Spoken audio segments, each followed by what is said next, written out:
Hello, and welcome to the Tribal Cultural Resources episode in the Resource Explainer video series for the proposed Delta Conveyance Project Draft Environmental Impact Report, or EIR, where we provide a general overview of various environmental resources covered in the document.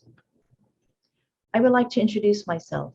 I am Anacita Augustinus, and I serve as the Tribal Policy Advisor to the Department of Water Resources.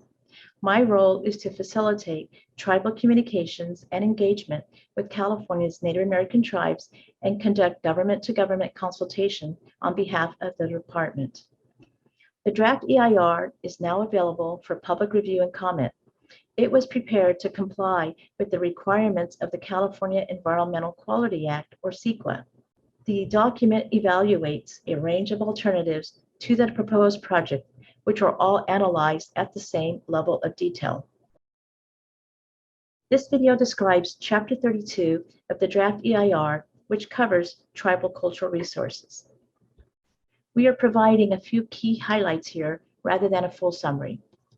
Chapter 32 describes the environmental setting, the study areas, and methods for tribal cultural resource identification. It analyzes impacts that could result from construction, operation, and the maintenance of the proposed project and project alternatives. And it discusses mitigation measures to reduce the effects of any potentially significant impacts to tribal cultural resources. A potential impact refers to a change from the existing baseline condition that would result from the project or each project alternative. Mitigation refers to the actions that are meant to avoid, minimize, or compensate for an identified impact. The agency must adopt all feasible mitigations as part of project approval. When identifying and evaluating potential tribal cultural resources, we incorporated the expertise of California Native American tribes regarding their histories and cultures and the importance and significance of resources from California tribes' perspectives. We sent letters to 121 tribes to initiate consultation. 13 tribes are participating in consultation under CEQA and DWR's tribal engagement policy. A critical tribal perspective that resulted from informational meetings and formal government-to-government consultation with culturally affiliated tribes is the importance of the Delta as a whole and its interconnected landscapes valued for its interrelated natural and cultural elements. This led us to analyze the Delta as a tribal cultural landscape with categories of character-defining features that are part of the whole landscape. We have been guided by the information received during consultation, and we have determined the Delta tribal cultural landscape meets CEQA's definition and therefore qualifies as a tribal cultural resource. Impacts identified include those with a potential to materially impair a consulting tribe's ability to physically, spiritually, or ceremonially experience each of the character-defining features of the Delta tribal cultural landscape.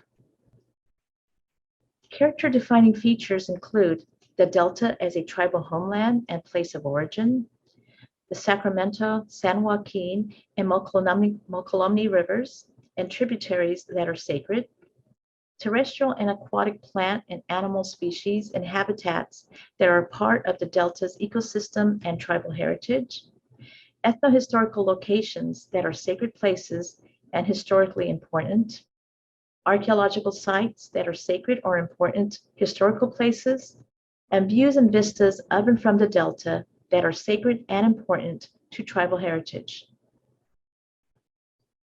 Mitigation measures have been identified to avoid and minimize impacts to tribal cultural resources.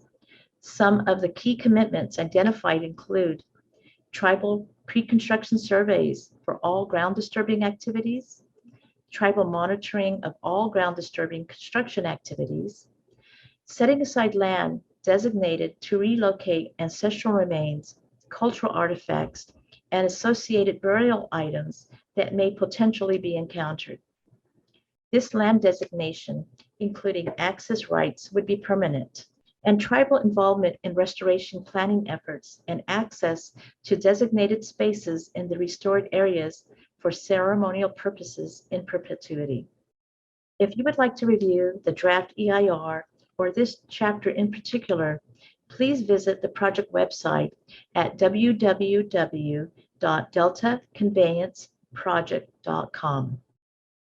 Comments on the draft EIR can be submitted by email, regular mail, verbally at a public hearing, or through our website. Your comments will be considered and will help inform the decision-making process. Thank you for listening and your attention today.